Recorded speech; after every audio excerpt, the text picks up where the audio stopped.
Art hacks that I wish somebody told me earlier. I was always told watercolor is permanent. If you mess up, you can't fix it. Well, guess what? You can. Another one, when the vibrant river of my Copic marker ran dry, I thought I had to get a new cartridge. Apparently not, just dump hand sanitizer on it, and it's good as new. I wish I knew this sooner. Do you have cheap acrylic paint that doesn't work very well but you don't want to throw it away? Just heat water and cornstarch until it turns into this thick, goopy consistency. Then just mix a little bit in with your cheaper paint and bam! Look at that. More resources in the bio, happy drawing. Art Tips Part 3. How to improve your drawing skills. 3 drawing practices. Draw from life. Set up things or just draw your surroundings.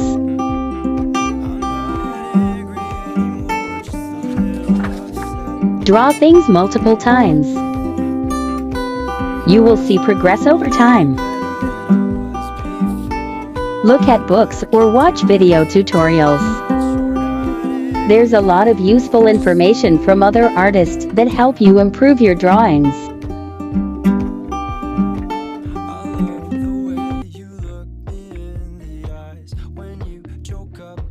If you're an artist who tends to love your sketches but hate your final product, these tips might help. First, lighten your sketch and change it to a different color so it's really easy to see how your ink lines are actually looking. Next, take time to find the brush that you actually like. Don't just stick with the default ones. I tend to like inky brushes that have a little bit of this texture on the edges. I feel like it just makes it have more personality. Be afraid to keep your actual line art a little sketchy too. I feel that it often gives the art pieces a little bit more of that hand-drawn quality, and it can just make your lines look more interesting. It's really not a bad thing. Hatching can make it look more hand-drawn. If your colors aren't looking harmonious, put one unifying color underneath and then slightly lower the opacity. It'll make them kind of blend together. Lastly, overlaying some texture onto your art can really give it some personality.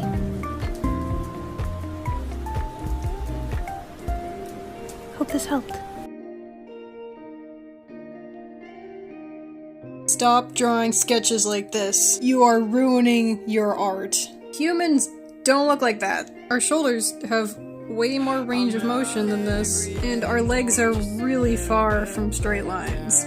Everybody's going to draw a little bit differently, but you should start off all of your sketches with a shape kind of like this. You can draw it super fast, which means your proportions are way more likely to stay correct. If you spend a lot of time putting unnecessary details into your construction sketch, you'll quickly lose track of the larger picture, which is more likely to drive your proportions way off into the weeds. Don't draw a complete stick figure though. The shape of our ribcage and pelvis affects poses a lot.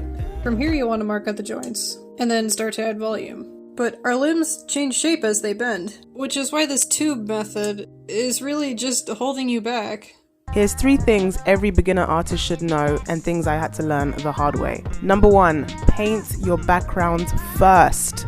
Whether you're painting on glass or canvas or leather or whatever it is you're painting on, paint the background first before you put any details on.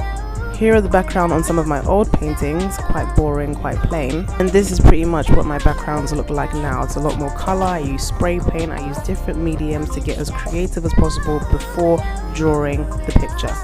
Number 2, cheap brushes will have an impact on your artwork. Cheap brushes after a short period of time will start to look like this. The bristles will be out of control and it will affect the overall quality of the artwork because it just won't be as detailed or defined. Lastly, number 3, the most important lesson I had to learn as an artist. Realism isn't for everybody. Your picture does not have to look like an exact photo or replica of your reference. Get creative, find your art style, be a great artist. Here's 5 common anatomy mistakes. Number 1, completely forgetting about the forehead. We can't ignore this any longer. It's like you karate chopped a cerebellum. Just remember that the eye is usually in the middle of that guide circle, and the mouth is at the bottom. Number 2 is drawing only with straight lines. Rarely anything on the human body is a straight line, and this is due to the shape of our muscles, which we won't get into right now. Number 3.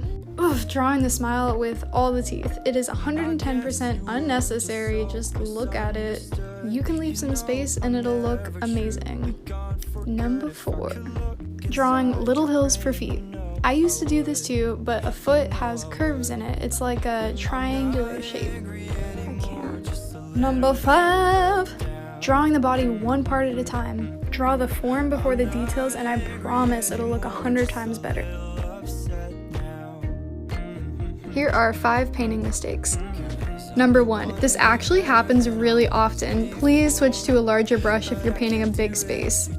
Number 2, this doesn't mean that you can't use any colors straight from the tube, but definitely learn how to mix because so many possibilities will open up when you do.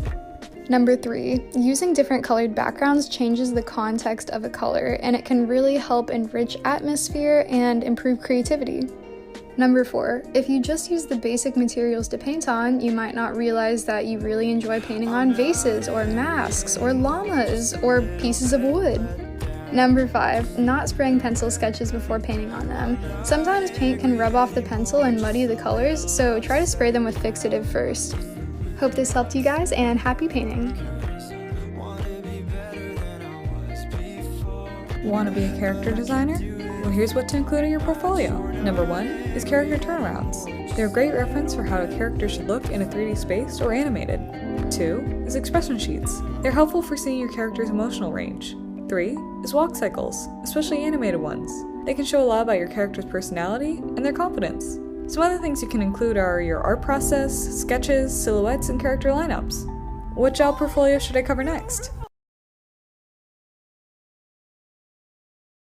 My blending tips. First, sketch your outline. Then lightly block in your first layer of color.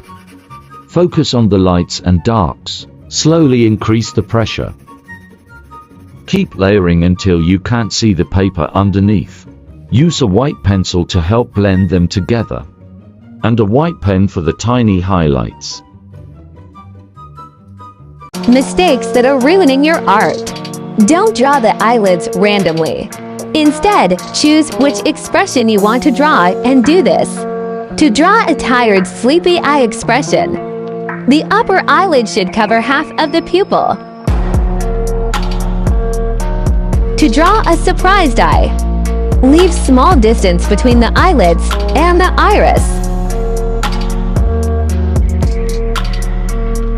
To draw a normal eye expression, the upper eyelid should cover 1/4 of the iris. And lastly, to draw an alert eye expression, draw both eyelids barely touching the iris.